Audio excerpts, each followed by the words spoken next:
most intimate associates, they are the principal storekeepers. They are the guardians of this most rare Braja Prema. They're guarding it. They're the storekeepers. You cannot get it anywhere else. Neither can you come and try to plunder the store, because they have storekeepers who are guarding it. No entrance, no entrance, not available to you, not available to you. That's their position. They give the permission for entrance, and they deny permission. So, how then do these associates, who are the guardians of this most rare prema, how then do they give this? How do they give this rare prema? They give it through the medium of their disciplic succession. Their Guru Parampara coming down from them. This is how it is given. And what else, what other way do they also give this? They give it through the authentic literatures which they themselves composed. Yes. Through those authentic literatures composed by them, they have given the whole world the most valuable gift of the procedures of Braja Rasa, of the manner of residence in Braja, and also of the most confidential method of obtaining love for the divine couple. Those three things they have given the whole world, this most valuable gift. Procedure, what to do, how to enter Braj Ras. And when you live in Braj, in what manner do you take up residence in Braj? And what is the most confidential method for obtaining love for the divine couple, Shri Shri Radha Krishna. So now, Bhaktivinoda Thakur concludes, without taking shelter of their lotus feet. Their lotus feet. Whose lotus feet are we talking about, Karanga? Huh? And who else? Swarup Damodar Goswami and their associates. So without taking shelter of their lotus feet, all these personalities, and without following their instructions, it is not possible to obtain residence in Braj on the platform of Ragatmika Bhakti and to obtain the service of the divine couple which is saturated with Anurag. Not possible. Without them. So now Bhaktivinoda Thakur is commenting in the continuation of his purport here. He's first of all going to discuss the term Ragatmika Bhakti. Ragatmika Bhakti. So before we begin hearing this, I want to ask you, do you know what is Ragatmika Bhakti? Do you know what that is? Okay, and tell in the microphone. When sadhaka devotee, he follow footstep Rajavasi, who is spiritual lord. He follow his mood, behavior. Wrong. Ragatmika Bhakti. Yes, I didn't say anything else. I said Ragatmika Bhakti. I said it three times. I think it's... Then listen carefully. Raganuga. Okay, now tell. What is Ragatmika Bhakti? Ragatmika Bhakti is prema who Rajavasi has this prema to Krishna. It is only spiritual residents. They have this Ragatmika Bhakti. We cannot have this. We can only have Raganuga, but they have Ragatmika Bhakti. So spiritual residence. Spiritual. Which residence are you talking about? Yashoda, Lalita, Radha, Krishna. So you're talking about Sri Krishna's personal eternal associates who live with him eternally in the Nitya Goloka Vrindavan Dham. Yes, yes. They are called Ragatmik. Yes, they have Ragatmika bhakti to Krishna. What does Ragatmika mean? It is prema, it is his It love. means rag. Yes, What does rag mean? it is attachments. No. No. So this is why you have to listen carefully now. Because now Bhaktivinoda Thakur is going to go into a very deep revealing this question. He's going to answer this question in very great detail now. He's going to quote all the shlokas of Rupa Goswami from Bhakti Rasamrita Sindhu and so forth, so that we will clearly understand what is rag.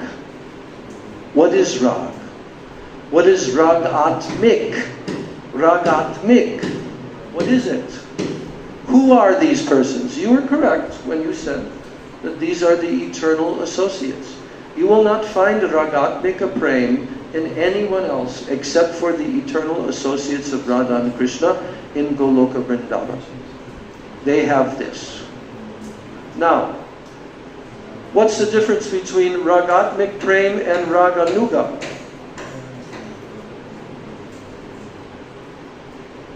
That we are now going to learn. So now, Bhaktivinoda Thakur is going to discuss the topic Ragatmika Bhakti. Ragatmika Bhakti. So here now, Bhaktivinoda Thakur says that the word saragam, because in the verse, that word is there. Saragam pratijanu. Saragam. What does saragam mean?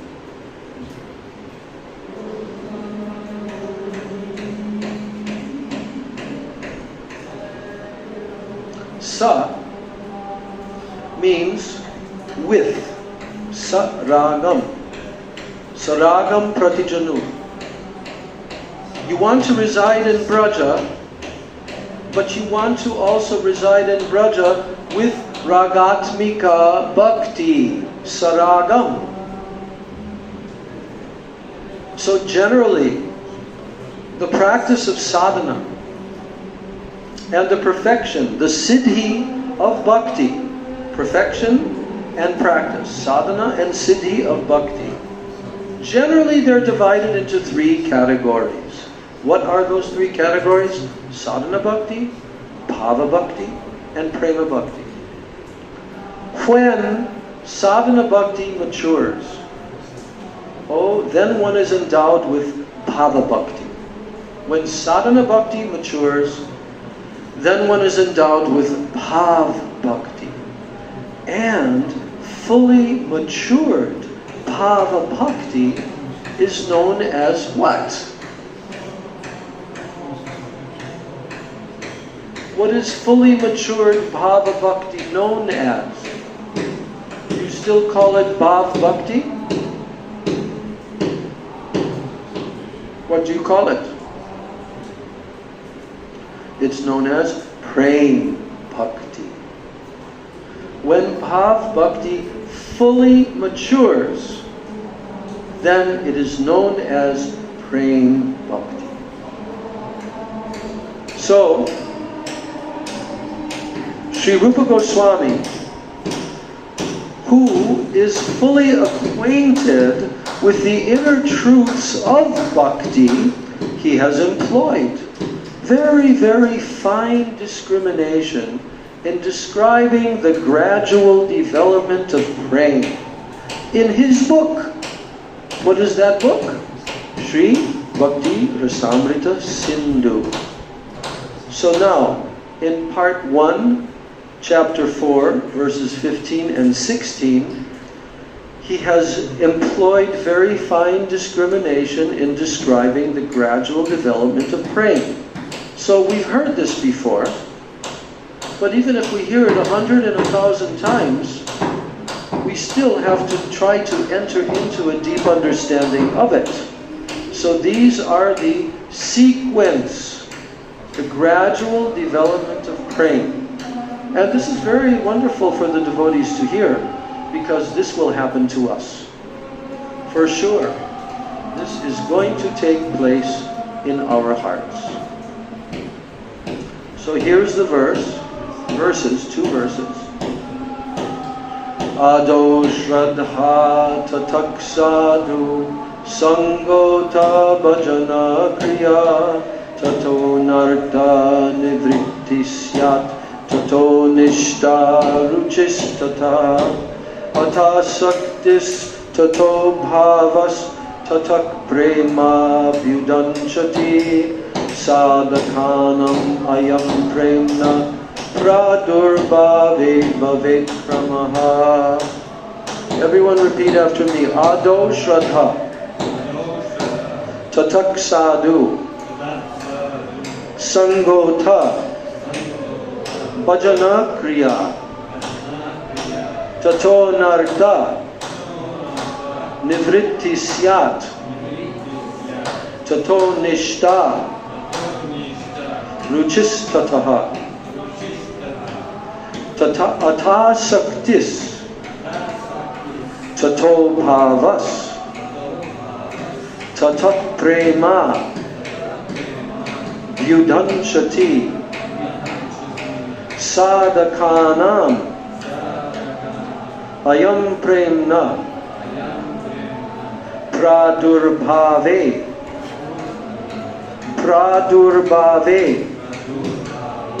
bhavet kramaha. So here's the translation. In the beginning, who wrote these 2 verses? Who wrote these 2 verses? Rupa Goswami. Is this the authoritative understanding? So if we learn exactly what he's telling here, then will we have true knowledge?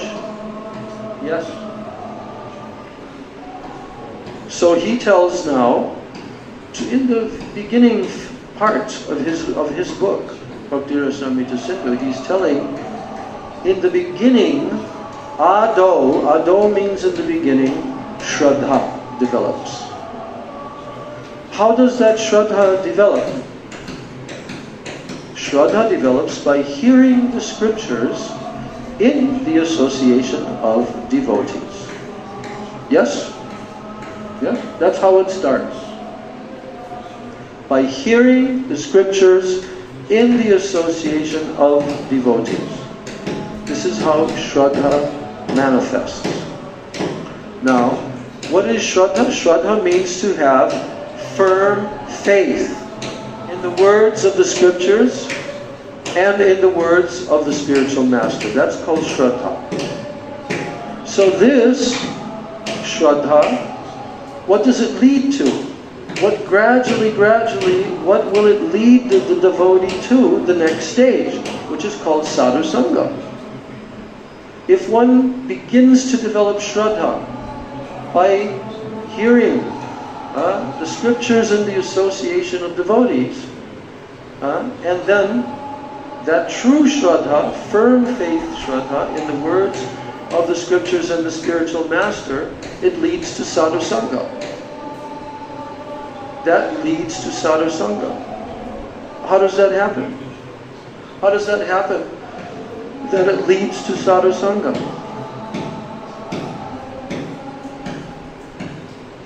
If you're living in the Siberian territory of Russia, which has 50 minus temperatures, and you're there, and now by hearing from devotees and the scriptures, by associating with the devotees, some Shraddha has now developed in you. And so here this is saying that this Shraddha will naturally lead to sadhu sangha, to associating with devotees. How will that happen? You're in Siberia. You're in Siberia. How is this going to happen? that it will lead to the association of devotees. Can I say? Yeah. I think we have many ways in this, according to this situation. For example, this devotee who reading scriptures of Vedic Shastras, he has some securities. So this security will give him in the future level of sadhusanga. If he has very high level of security, in this area will come some high level devotee, and otherwise he will go to some places where is sadhu according to his level of security will be. That's true. But Rupa Goswami hasn't mentioned Sukriti here in this verse at all. The word Sukriti is not mentioned by him at all. I think another. What is the word that he has mentioned? Adau Shraddha. He has only mentioned Shraddha, and he has mentioned that Shraddha arises by hearing the scriptures in the association of devotees. He's not talking about previous life Sukritis or anything, although that's there. But that's not part of this equation, because this is called bhakti. Sukriti is not bhakti. Sukriti leads to bhakti.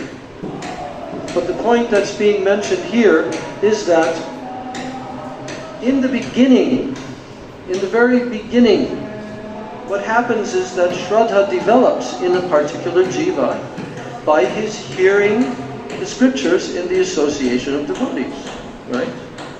And then, what happens? This Shraddha, which really does mean very strong faith. That's what Shraddha means.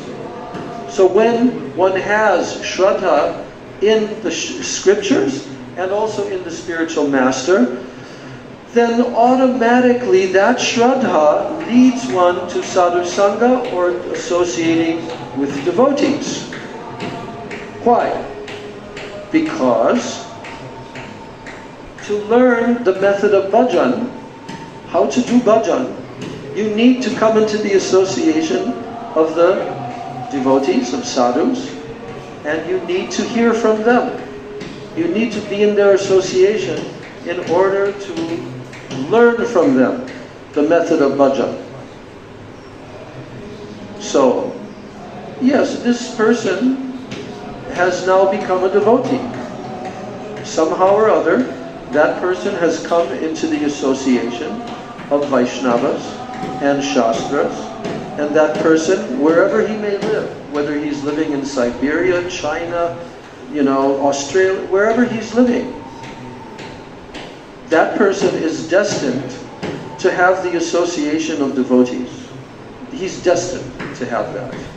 And by that association and hearing the Shastras in their association, then Shraddha becomes very strong.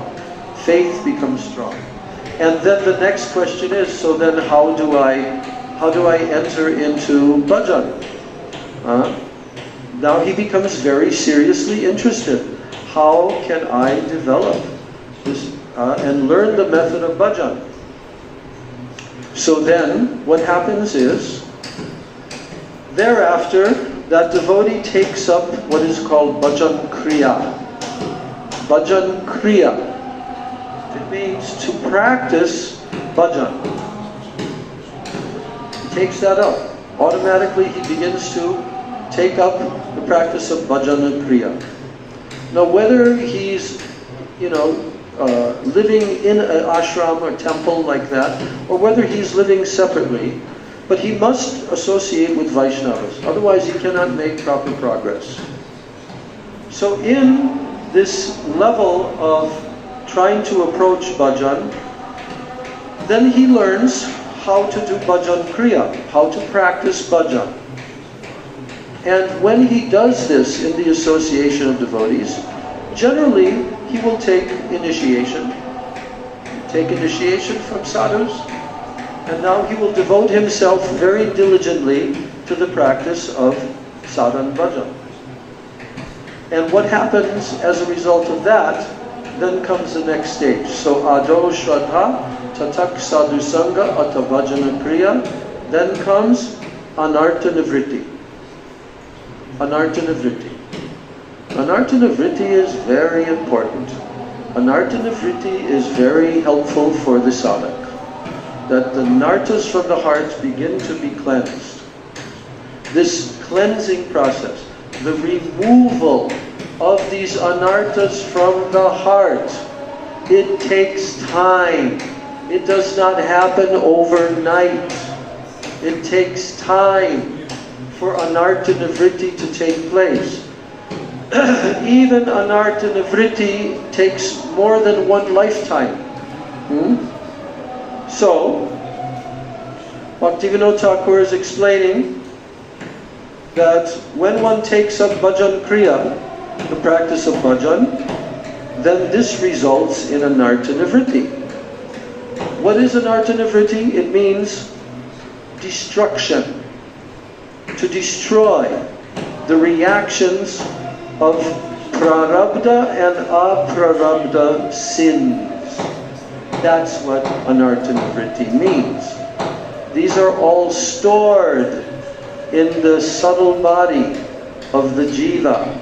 All these various anarthas and sins and reactions from many lifetimes. So, when this destruction of the reactions of prarabdha and aprarabdha sins happens, then after this, nishtha. Only after this, then nishtha or steadiness develops. Can one develop nishtha without becoming free from anarthas?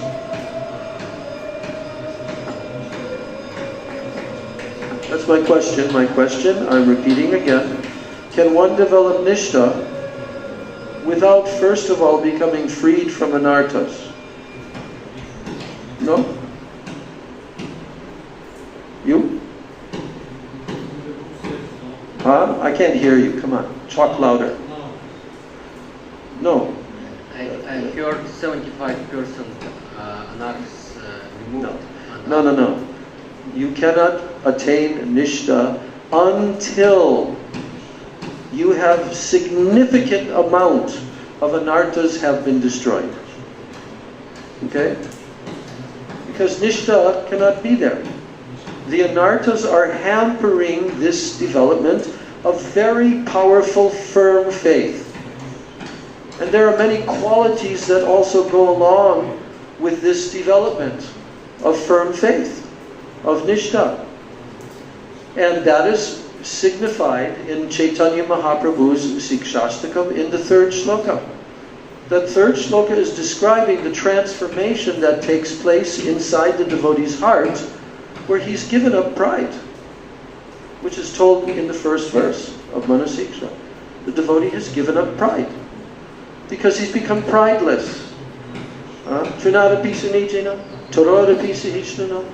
Those two things have genuinely started to take hold in his heart. That's called madhyam. No one can come to the madhyam level unless a significant amount of anarthas have been removed.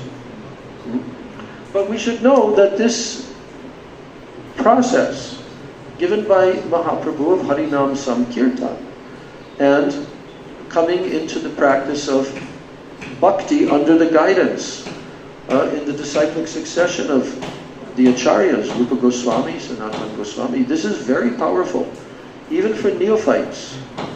And therefore we have seen, it is proven fact, all over the world, especially since Srila Prabhupada came to the Western countries, we see, proven fact, that devotees who come into the association of Vaishnavas of this Krishna consciousness movement, and they begin to practice the process, then quite quickly their hearts begin to become purified. But we should know that some persons are going to have a more difficult time than others. And why is that? Because they have different sukritis and samskars coming from their previous lives. So some persons will progress more quickly and they'll come to the stage of nishta more soon than others. But everyone will come to the stage of nishta if they continue to practice this process. Because why? Because this process destroys all the anarthas.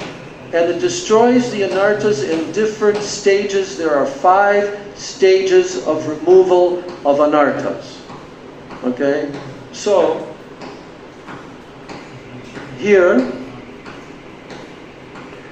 when nishta or steadiness develops, then this means that one will have very strong continuity in bhajan. That means not any disruption, interruption, very continuous flow.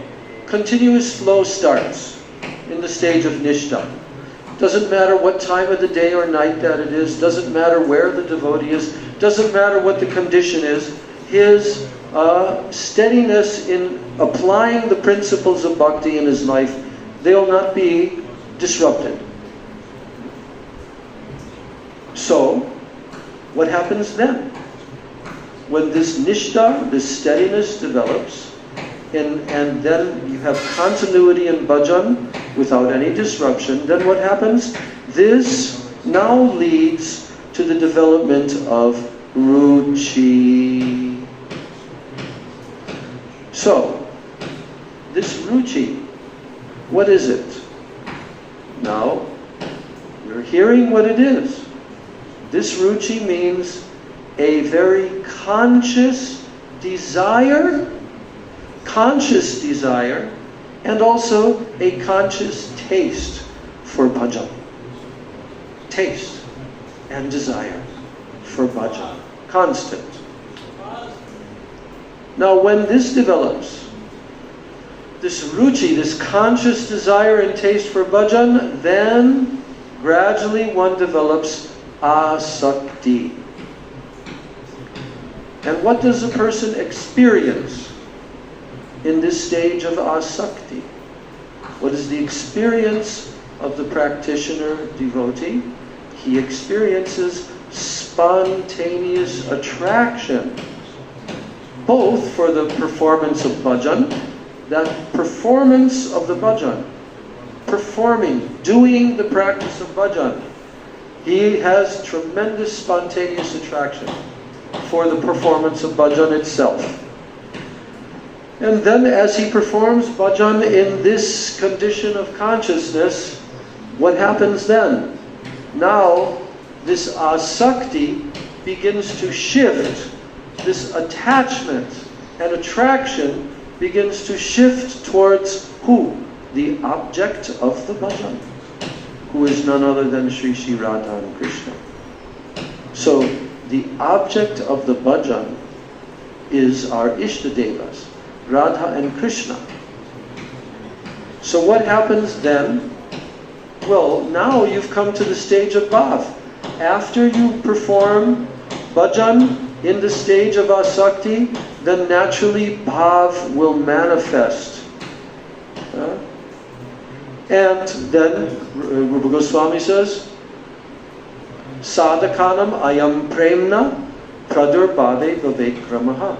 He says that now the sadhaka finally attains prem. Krishna prem, love for Krishna.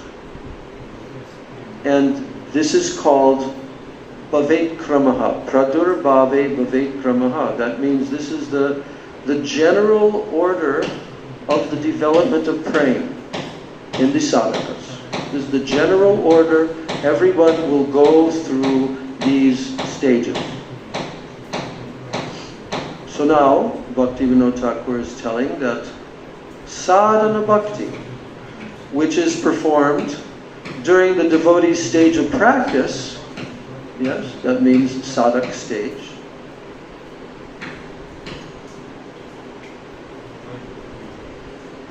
This sadhana bhakti, it has two divisions. We've heard this many times, that sadhana bhakti has two divisions, Vaidhi bhakti and Raganuga bhakti. This is in the stage of sadhana, practice. So at the stage of the fruition of bhakti, then when the bhakti, develops fully in these stages that we just heard from Rupa Goswami, when it starts to obtain the fruit, the stage of the fruition of bhakti, that means eventually coming to the stage of bhav. So then, these two types, these two divisions of sadhana bhakti, Vaidhi bhakti, Raganuga bhakti, what happens? So suppose that you've performed Vaidhi sadhana bhakti. And in Vaidhi sadhana bhakti, you've gone through all the stages. Shraddha, Sadhusanga, Anartha-nivritti, Nishtha, Ruchi, Asakti. And now you're going to attain the stage of bhav.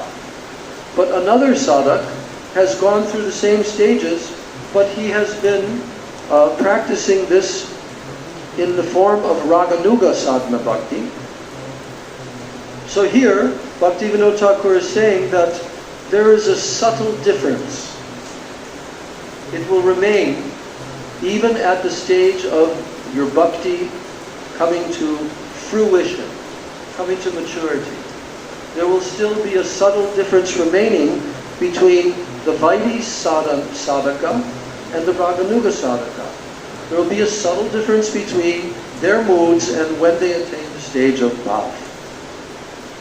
So in other words, there is a subtle difference between the prem that is arising from Vaidhi sadhana bhakti and the prem that arises from Raganuga sadhana bhakti. There is a subtle difference. Yes. So now, to understand this philosophical conclusion of Rupa Goswami, which is concerning Vaidhi bhakti, so it is expressed in the Bhakti Rasamrita Sindhu in these following verses. Now we can study this. What's the philosophical conclusion concerning Vaidhi bhakti? Here it is. Here's the two verses, but actually it's one verse. Yatra ragana vaptatvat, yatra raga anavaptatvat, let me say one more. Yatra raganava tattvat pravittir upajayate shashane naiva shastrasya sa vaidhi bhaktir uchate. So sa vaidhi bhaktir uchate means this is known as Vaidhi bhakti. We will hear what is the symptom. Then continuing on, he says, Shastrokhtaya prabalaya tattan maryadayan gita Vaidhi bhaktir ayam kaischin maryada marga uchate. So, here's the translation. Rupa Goswami is telling that engagement in sadhana bhakti is sometimes inspired by intense greed or lobha, and sometimes that sadhana bhakti is inspired by what? The disciplinary statements of the scriptures. So when engagement in sadhana bhakti is not inspired by spontaneous love, but by the governing direction of the scriptures, then it is called Vaidhi bhakti. That's it. That is the determining factor between Raganuga bhakti and Vaidhi sadhana bhakti. Is that your engagement in sadhana bhakti is inspired by the governing directions of the scriptures. Yes. Not by spontaneous love. So this Vaidhi bhakti, which consists of very strict constraints that are outlined in the scriptures, what is that called? Is Vaidhi bhakti? which consists of strict constraints outlined in the scriptures. What is that called?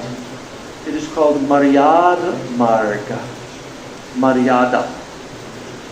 This pathway of Vaidhi Bhakti is called Maryada Marg, and also by certain learned scholars, namely Sri Vallabhacharya, in his disciplic succession, it's called Maryada Marg.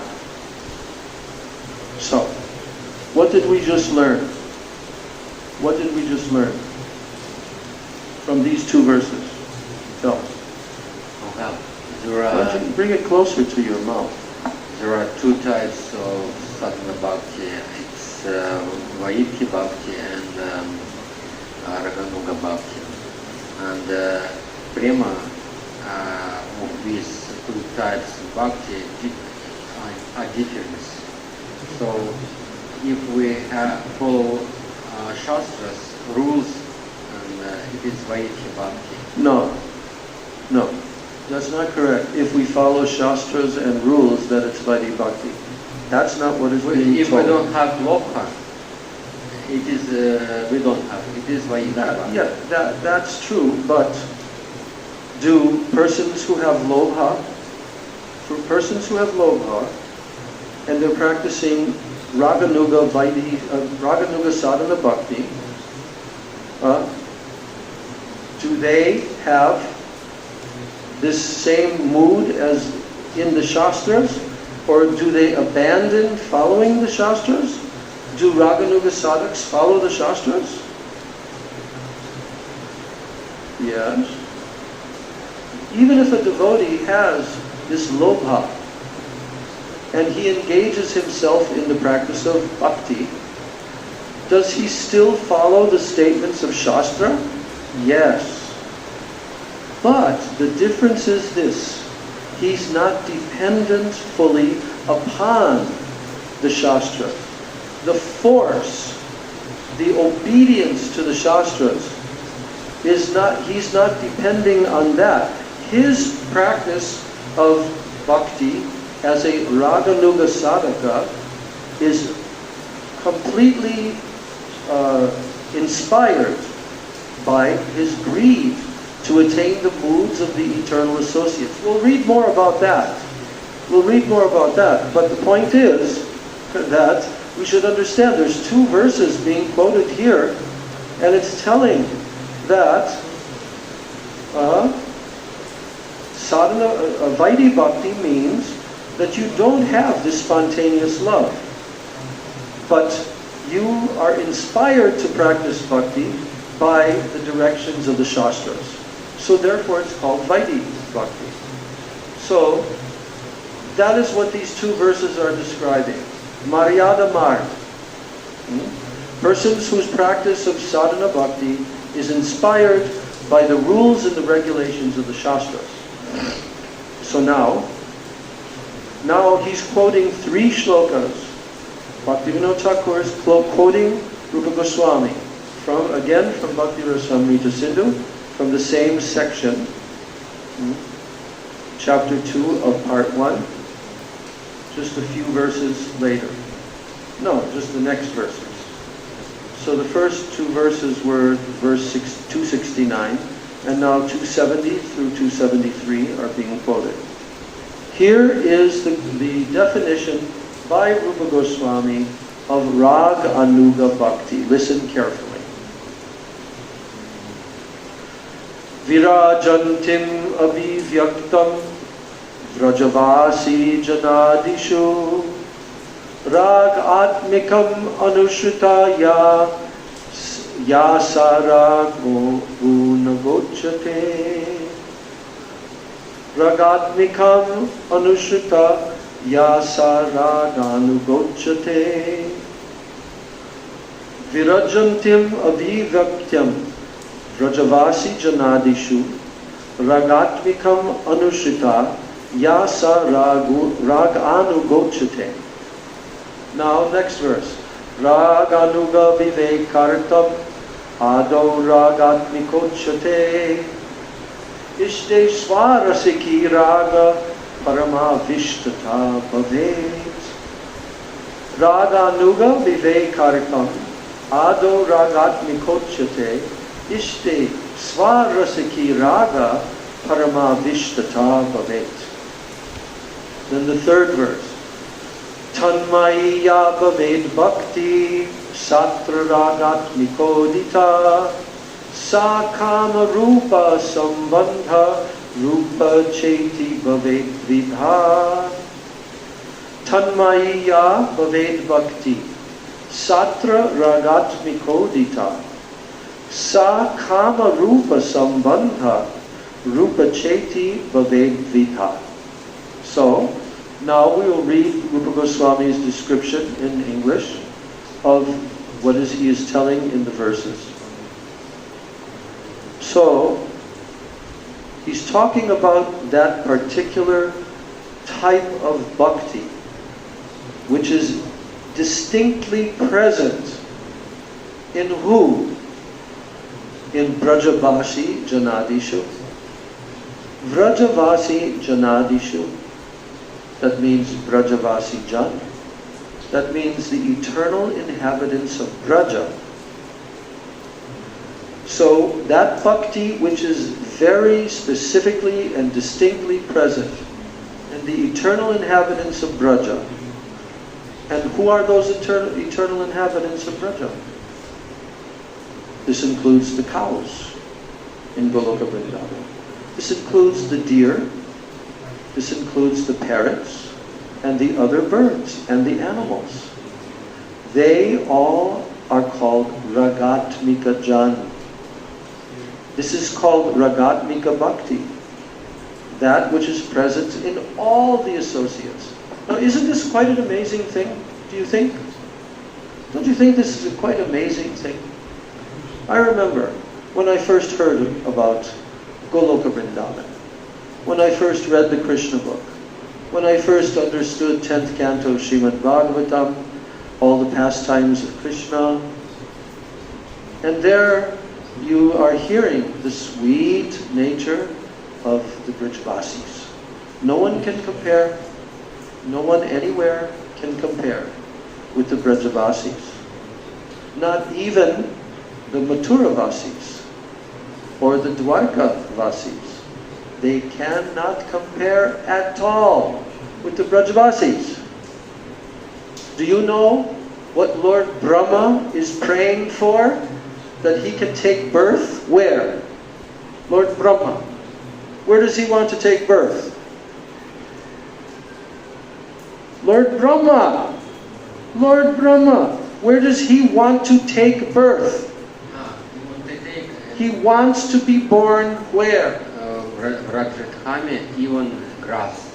No, you're wrong. That's Uddhav who prayed for that. What did Brahmaji pray for?